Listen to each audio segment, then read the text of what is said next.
तो hello students, कैसे हैं आप सब। उम्मीद है बढ़िया होंगे। तो आज की हम इस वीडियो में लेंचो वाला जो लेटर था, यानी कि अ लेटर टू गॉड था, जो लेंचो वाला पार्ट था, तो हमने उस पर 2 वीडियो बना दिए हैं। तो यहाँ तक हमने कवर कर दिया है उसका हिंदी, और हम अभी फ़िलहाल यहाँ से आपको इसका अर्थ बताने वाले हिंदी का, ठीक है। इस वाले पैराग्राफ से समझाएंगे। तो यदि आप लोगों ने पहला और दूसरा पार्ट नहीं देखा है तो जा कर के देख लेना। सभी की लिंक आपको डिस्क्रिप्शन पर मिल जाएगी, और यहाँ पर आई बटन पर भी मिल जाएगी, और डिस्क्रिप्शन पर लिंक मिल जाएगी, है ना। तो आप जा कर के देख लेना। चलिए फिर स्टार्ट करते बिना देरी के। जल्दी से सब्सक्राइब कर लेना चैनल को, और इन पैराग्राफ समझ में नहीं आता, कोई दिक्कत है तो कमेंट ज़रूर करिए, और मैं आपको लिए नया वीडियो बनाऊंगा। आपकी कमेंट्स को पिकअप करूंगा, आपके जो क्वेश्चन होंगे, डाउट होंगे, क्लियर करूंगा, ठीक है। तो चलिए फिर शुरू करते इसको। तो यहाँ पर है with a satisfied expression he regarded, यहाँ से स्टार्ट करना हमको। तो with a satisfied expression he regarded the field of ripe corn with its flowers।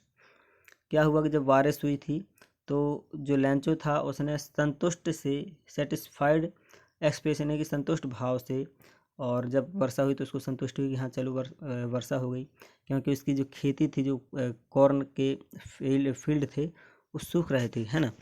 तो वर्षा हुई तो वह क्या हुआ, अपने खेतों में गया और संतुष्ट भाव से अपने खेतों को देख रहा था। The field of ripe corn with its flower, कि मतलब कि उसकी कॉर्न की खेती है और फूली हुई है। मतलब कि जैसे अब कोई उपज होती है तो उपज होने वाली होती है, जब जैसे धान होती है, गेहूँ होता है, और भुट्टे होते हैं, तो जब वो फरते हैं, जब उसमें उपज निकलती है तो उसके पहले फूल लगते हैं ना। तो उसके खेत में फूल लगे हुए थे, यानी कि जो खेत के भुट्टे थे वो सभी के सभी क्या थे, फूले हुए थे, खेती अच्छी देने वाले थे, है ना। Draped in a curtain of rain. लेकिन यहाँ पर एक चीज़ और हुई कि वर्षा हो रही थी, तो वर्षा जब हल्की हल्की वर्षा हो रही थी पहले, और छोटी छोटी बूंदें, तो पूरा खेत उसका जो है पानी की वर्षा की बूंदों से ढका हुआ था। जैसे ऐसा लग रहा था जैसे कि किसी ने सफ़ेद चादर ओढ़ाई हुई हो, तो अच्छा लग रहा था, है ना। बट अचानक से क्या हुआ, but suddenly a strong wind began to blow, and along with the rain very large hailstone began to fall. लेकिन अचानक से थोड़ी देर बाद बहुत बड़ी मतलब कि दिक्कत आ गई। क्या दिक्कत आ गई कि अचानक से बहुत तेज़ हवा चलने लगी। क्या चलने लगी, बहुत तेज़ हवा चलने लगी, और ब्लो आउट, यहाँ से blow and along with the rain very large, और यानी कि बहुत तेज़ हवा चलने लगी और बहुत तेज़ वर्षा भी होने लगी। पहले मीडियम वर्षा हो रही थी तो अच्छा था, लेंचो खुश था, संतुष्ट था। लेकिन अभी क्या हुआ, अचानक से बहुत तेज़ हवा चलने लगी, ओले पड़ने लगे। हेल स्टोन का मतलब होता है यहाँ पर suddenly a large hail stones began to fall, बड़े बड़े ओले गिरने लगे, बर्फ़ के गोले, है ना। और इतने बड़े नहीं, लेकिन इतने बड़े जैसे कि एक कंचा होता है, या चिंगा भी हम कह सकते हैं, या मतलब कि जैसे कि बेर होते हैं, आप लोगों ने देखा वो फल जो होता है एक बेर का, तो वो बेर होते हैं। इतने बड़े बड़े बर्फ़ के गोले गिरने लगे, और बहुत तेज़ हवा चलने लगी, बहुत तेज़ मूसलाधार बारिश होने लगी अचानक से। तो क्या होगा, अब इससे अब नुकसान होगा खेत को, है ना। These truly did resemble new silver coins. These truly did resemble new silver coins.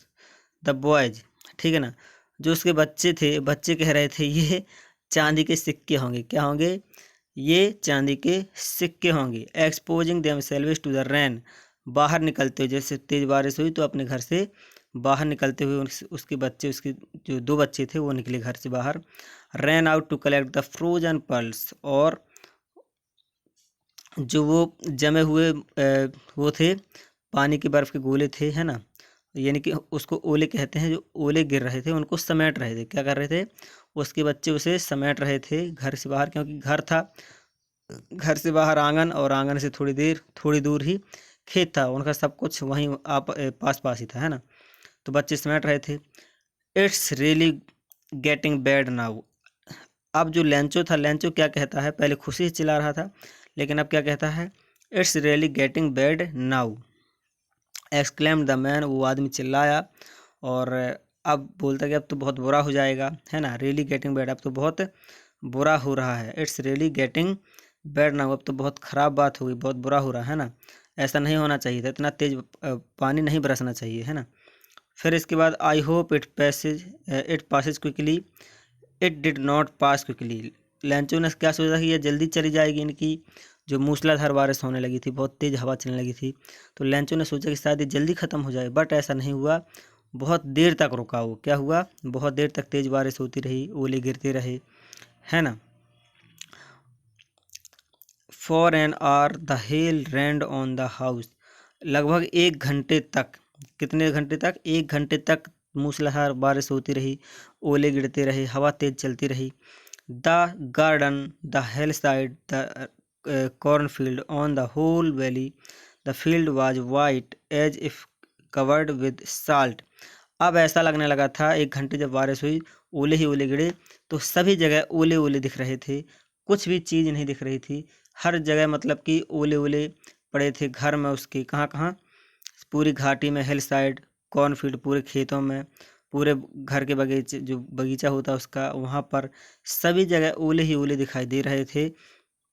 ऐसा लग रहा था जैसे कि नमक ढक गया हो पूरे हार, यानी कि सभी जगह हर चीज़ में ऐसा लग रहा था जैसे किसी ने ऊपर से नमक डाल दिया हो, एक तरफ से पूरा सफ़ेद सब कुछ दिखाई दे रहा था, ठीक है। Not a leaf remained on the trees, और इतना ही तेज़ बारिश हुई थी कि पेड़ पर पत्तियां तक नहीं बची थी, क्या नहीं बची थी, not a leaf remained on the trees, कि पेड़ पर पत्तियां तक नहीं बची थी, इतनी तेज़ बारिश हुई, ठीक है। फिर यहाँ से the corn was totally destroyed, और जो उसका भुट्टे का खेत था, the corn was totally destroyed, जो उसकी खेती थी पूरी तरह नष्ट हो चुकी थी। The flowers were gone from the plants, जो फूल लगे हुए थे उसके पेड़ में, पौधों में, है ना, जो पौधे थे उसके भुट्टे के, कॉर्न के, जो उसमें फूल लगे हुए थे, सब के सब झड़ गए थे। Lencho's soul was filled with sadness, अब लेंचो की आत्मा बहुत दुखी हो गई, लेंचो बहुत दुखी हो गया। When the Sturm had passed, जब हवा निकली, यानी कि जब आंधी तूफान ख़त्म हो गया, हवा चलना बंद हो गई। He stood in the middle of the field and said to his sons, और वह अपने खेत के बीच में खड़ा हो गया, कहाँ, बीच खेत में जाके खड़ा हो गया, यहाँ से देख सकते हैं आप लोग, और अपने बच्चों से कहता है, and said to his sons, अपने बच्चों से कहता है, a plague of locust would have left more than this, the hail has left nothing. यहाँ पर अपने बच्चों से कहता है, ये अ प्लेग ऑफ लोकस्ट, अगर से टिड्डों की भीड़ होती, यानी कि अभी आपने तो सुना हो झुंड होता, अगर टिड्डों का झुंड होता, जो कि चिड्डे होते हैं, टिड्डे होते हैं, कीड़े एक प्रकार के उड़ने वाले, अगर उनका झुंड भी होता तो भी वो इतना ज़्यादा नुकसान ना करता, कुछ खेती तो कुछ, यानी कि हमारी खेती बची रहती। Have left more than this, इससे ज़्यादा हमारी खेती बची रहती। The hail has left nothing, लेकिन जो हेल है, यानी कि जो ओले पड़े हैं, ये इन्होंने हमारी पूरी खेती को नष्ट कर दिया है, कुछ भी नहीं बचा है, ठीक है। This year we will have no corn, और इस साल हमारे पास एक भी कॉर्न नहीं है, एक भी भुट्टे नहीं हैं, खेती हमारी पूरी नष्ट हो गई, यानी कि इतनी तेज बारिश हुई तो लेंचो की खेती पूरी तरह से नष्ट हो गई। That night was a sorrowful one, वह रात बहुत ही दुखद रात थी, किसके लिए, लेंचो के लिए और लेंचो के परिवार वालों के लिए। All our work for nothing, हमने जितना भी काम किया खेतों में वो किसी मतलब का नहीं रहा, सब बर्बाद हो गया। There's no one who can help us, और कोई भी नहीं है जो कि हमारी हेल्प करेगा, ठीक है, कोई भी नहीं है कि जो हमारी सहायता कर सकता है। Will all go hungry this year, और हम इस साल भूखे रहेंगे, हम सभी, यानी कि लेंचो कह रहा था अपने बच्चों से रात में पड़े हुए, है ना, अपने बच्चों से, अपनी बीवी से कह रहा था कि इस साल हमारे पास कुछ भी नहीं है, हमारी खेती नष्ट हो गई, इस साल हम कैसे जिएंगे और कौन हमारी मदद करेगा, हम लोग इस साल वर्ष भर खाली रहेंगे क्या, इस तरह से क्वेश्चन कर रहा था, ठीक है। और यहाँ पर ये क्वेश्चन है, इन क्वेश्चन के आंसर आपको एक्सरसाइज वाली वीडियो मिलेगी, ओवरऑल कंप्रीहेंशन चेक, ये जो क्वेश्चन है, ठीक है। तो एक्सरसाइज वाली वीडियो आप लोग देख लेना, डिस्क्रिप्शन में आपको लिंक मिल जाएगी। फिर यहाँ से है but in the hearts of all who lived in that solitary house in the middle of the valley there was a single hope, help from God. देखो अकेला घर था, अगल बगल में कोई घर नहीं था, उसके आजू बाजू में कोई घर नहीं थे, तो कौन मदद करता वहाँ पर? केवल और केवल अब कौन बचे थे? भगवान, जिससे वो मदद मांग सकता।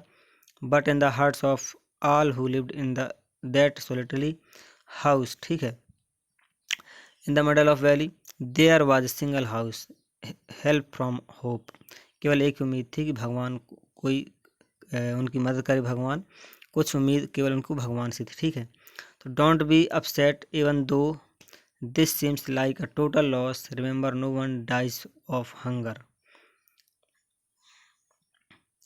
अब यहाँ पर कहता है कि डोंट बी सो अपसेट, इतने अपसेट मत हो, इतने उदास मत हो। लेंचो का भरोसा था किस पर? भगवान के ऊपर। तो सभी लोगों को, अपने परिवार वालों को कहता है कि कोई भी अपसेट ना हो, परेशान ना हो। Even though this seems like a total loss, भले ही पूरी तरह से नुकसान लग रहा है ना, पूरी तरह से नुकसान हो गया है। Remember no one dies of hunger, लेकिन ध्यान रखो, है ना, ध्यान रखो कि कोई भी भूखा नहीं मरेगा। No one dies of hunger. तो चलिए इस वीडियो में इतना ही, और ये वाला पैराग्राफ मैंने कवर कर दिया है।